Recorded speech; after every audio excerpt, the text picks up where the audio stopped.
Álvaro Uribe Vélez es sin duda alguna una figura muy influyente en la política colombiana y su influencia se la debe a los millones de seguidores con los que cuenta. Esos mismos seguidores fueron los que lo eligieron como el gran colombiano en el concurso de History Channel. ¿Pero merece Uribe tal título? Empecemos con el argumento más común que ofrecen los uribistas para defender la gestión de Uribe Vélez: la seguridad. Durante su periodo de gobierno en el país hubo 9.831 secuestros, de los cuales cerca del 67% fueron en las carreteras del país. Esto deja mucho que pensar sobre lo seguras que eran las carreteras durante el gobierno de Uribe. Lo que sí es cierto es que el gobierno de Uribe logró acabar con la presencia de grupos guerrilleros en las zonas urbanas. Sin embargo, esto no produjo completa seguridad, pues se logró con la ayuda de paramilitares, que pronto se apoderaron de las ciudades.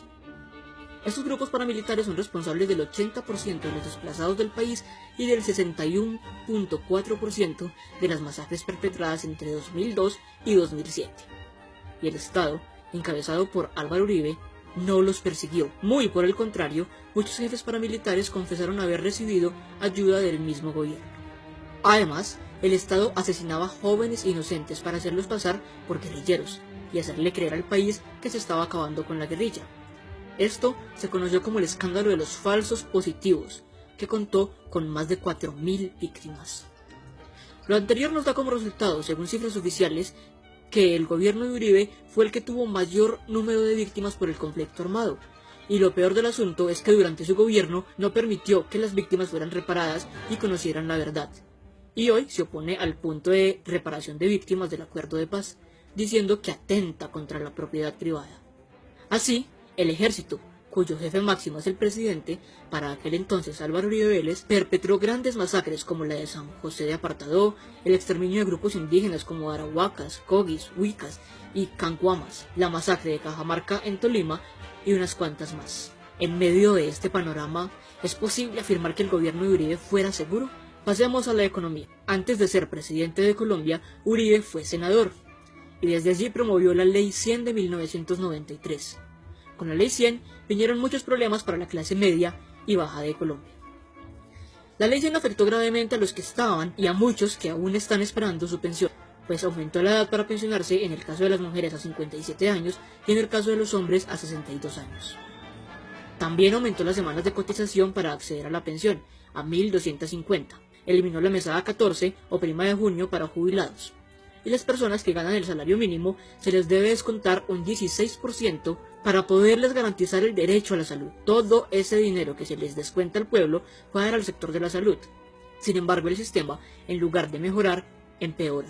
¿Por qué? Porque la Ley 100 convirtió a la salud en un negocio donde importan más las ganancias que la atención al usuario. Así pues, Uribe mató dos pájaros de un solo tiro. Le quitó al pueblo salud y dinero, y muchos le dan su amor. Debemos aclarar que es falso que Uribe haya subido el IVA del 8 al 16%. Cuando Uribe asumió la presidencia, el IVA ya estaba en el 16%, y esto no se modificó. Hasta ahí todo muy bien. Sin embargo, cuando indagamos un poco más descubrimos una terrible realidad. Durante el gobierno de Uribe hubo 5 reformas tributarias, que aumentaron de manera descarada los impuestos de los colombianos, y que incluían algunos impuestos que eran sencillamente ridículos, como el impuesto sobre valorización, impuesto mercantil, impuesto a las ganancias ocasionales e incluso un impuesto para la guerra. Muy raro, porque Uribe dice que en Colombia no hay guerra. Entonces, ¿para qué era esa plática? El salario mínimo fue otro de los grandes afectados de la administración de Uribe, pues los aumentos anuales del salario mínimo venían siendo de 2 dígitos, aumentos del 21, 20 y 19%. El aumento más bajo era del 10%, pero cuando Uribe asumió el poder en 2002, esto cambió. Los aumentos al salario mínimo empezaron a ser de un solo dígito. Empezó con un aumento del 8%, pasó por el 6 y el 7% y llegó a aumentar tan solo un 3,6% el salario mínimo en su último año de gobierno. A la par, con cada reforma tributaria los impuestos aumentaban de 7 a 8 puntos porcentuales. Mediante la resolución 013 de 2005 ordenó acabar con las primas de servicios. Luego, el Senado de la época aprobó una ley para reducir el valor de los servicios públicos, y Uribe rechazó tal ley. Así que la próxima vez que su factura llegue tan cara que se tenga que apretar el cinturón para poder pagarla, ya sabe a quién agradecerle. Y por si lo anterior no fuera suficiente, debemos decir que durante la administración del supuesto Gran Colombiano, el valor del Producto Interno Bruto sufrió un desplome sin precedentes en la historia del país, como lo demuestran las cifras oficiales del Banco de la República. Por fortuna, este valor se ha logrado estabilizar tras su salida de la presidencia. Ya vimos cómo afectó la Ley 100 a la salud.